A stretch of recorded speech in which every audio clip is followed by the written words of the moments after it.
Mesdames les ministres, Madame les futures ministres, à quelques jours près, Madame l'éditorialiste en chef, Monsieur le Président et bourgmestre, Mesdames et Messieurs membres et sympathisants de Helmo, chers amis,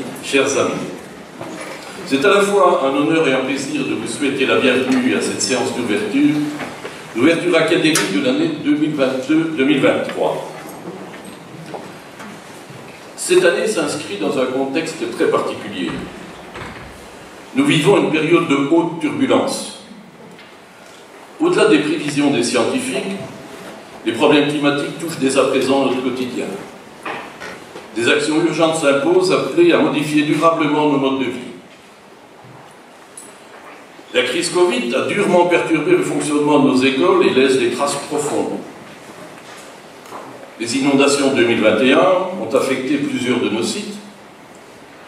La guerre en Ukraine depuis février 2022 conduit à une réorganisation importante des relations internationales, y compris dans leur dimension économique. Et ceci probablement pour un long terme, conduisant pour une part, en tout cas, à la crise énergétique que nous connaissons. Ce sont autant de défis qui nous sont lancés. L'heure n'est pas au découragement ni à la morosité. Helmo, comme les autres écoles dans leur ensemble, est bien décidé à faire face et à relever ces défis. Il s'agit de faire preuve d'inventivité afin de participer activement aux transformations qui s'imposent. Toutes ces questions sont en arrière-fond du débat du jour. Quelle vision pour l'enseignement supérieur à l'horizon 2035?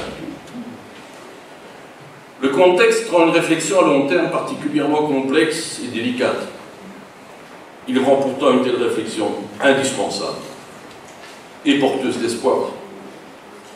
C'est à cet exercice difficile que sont conviés nos orateurs.